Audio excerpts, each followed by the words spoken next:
তুমিও দাঁড়াবে, ঠিক আছে। হাই ফ্রেন্ডস, গুড মর্নিং সবাইকে। আজকে সরস্বতী পূজা, সবাইকে সরস্বতী পূজার অনেক অনেক শুভেচ্ছা রইল। আপনারা সবাই ভালোভাবে আজকে পুজো করুন, ভালোভাবে কাটান। আর আপনারা নিশ্চয়ই ভিডিওটা দেখে বুঝতে পারছেন আমি কোথায় চলে এসেছি সকাল সকাল। আমি এসেছি মৌদির বাড়ি। আপনারা যারা আমার ভিডিও অনেক আগে থেকে দেখছেন তারা আমার অনেক ব্লগেই মৌদিকে দেখতে পেয়েছেন নিশ্চয়। তো আপনারা নিশ্চয় জানেন মৌদিকে। আর মৌদির সাথে আমার খুব ভালো মানে কি বন্ধুত্ব, বান্ধবী বলতে পারেন, বোন বলতে পারেন, যাই খুশি, আমাদের বন্ডিংটা আলাদা লেভেলে। আর তো আমাদের সুখ দুঃখ সব কিছু শেয়ার করি আমরা দুজনের সাথে। তার জন্য আমাদের একটা ভালো বন্ডিং আছে আর কি। তো মৌদি বলছিল পুজো তো হয়ে যাবে, এবার তুমি খেয়ে যেও, আমি রান্না করব। আমি বললাম না, রান্না করে এসেছি বাড়িতে, আর কোনো দিন আসবো। আর তো মৌদি বলে ঠিক আছে, কিছু প্রসাদ খেয়ে দিয়ে যেও।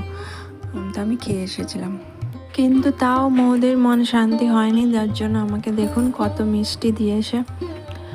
আর মিষ্টি তো আমি খুব একটা ভালোবাসি না, আমার হাজব্যান্ড খুব মিষ্টি ভালোবাসে।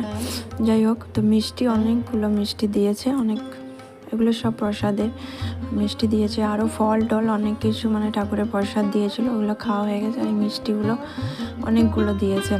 আমি এতগুলো মিষ্টির মধ্যেই তিলের নাড়ুগুলোই আমার খুব প্রিয়। দিদি আবার বিসর্জনের দিনও আমাকে ডেকেছে, দেখি কি হয়। হাই ফ্রেন্ডস, আমরা বেরিয়েছি এখন ঠাকুর দেখতে। সরস্বতী ঠাকুর। আমি যাচ্ছি। কোথায় যাচ্ছ বলো? ঠাকুর দেখতে। ওই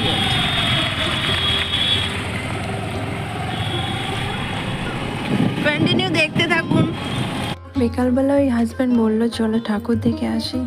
আর সব বছরই বেরোয় ঠাকুর দেখতে, তাই এবছরে ভাবলাম চলো বেরিয়ে আসি। আর এটা হচ্ছে আমরা আগে যেখানে থাকতাম ওই পাড়ার প্যান্ডেলটা খুব ভালো বানায়। আগে আমরা এই দিকটায় ভাড়া থাকতাম, তো ওই দিকটায় এলাম। প্রত্যেকবারই আমরা দেখতে আসি, এই প্যান্ডেলটা ভালোই বানায়। এবারেও খুব সুন্দর করেছে খুব।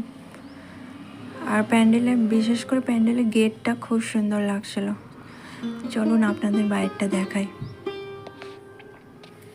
এটা হচ্ছে এন্ট্রান্সটা, বাইরের গেটটা খুব সুন্দরই ভালো লাগছিল, তাই আমি ভাবলাম আপনাদের সাথে একটু শেয়ার করি। গেটটা খুব ভালো বানিয়েছে, দেখুন ফুল টুল দিয়ে খুব সুন্দর করে সাজিয়েছে। এখানে আমাদের প্রসাদও দিয়েছিল, আমরা খেলাম।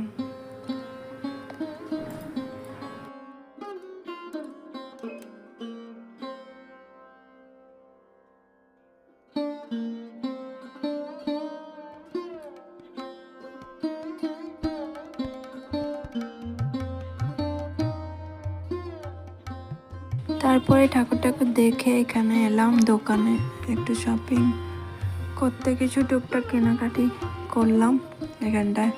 আর এখানে আমার ছেলেকে দেখুন বসে আছে এখানে রেগে। আসলে আমি ছুটা দৌড়া করছিল এর ভিতরে, আমি ওকে বললাম এখানে চুপ করে বসো, তাই আমি বসেছিল রেগে। যাই হোক, এখানে এই দোকানটা ইদানিং খুলেছে, বেশি দিন হয়নি খুলেছে, তাই ভাবলাম এখানে একটু ট্রাই করি কি আছে না আছে দেখে নিই। তাহলে আমরা চললাম এবার কেনাকাটা করে বাড়ি ফিরছি।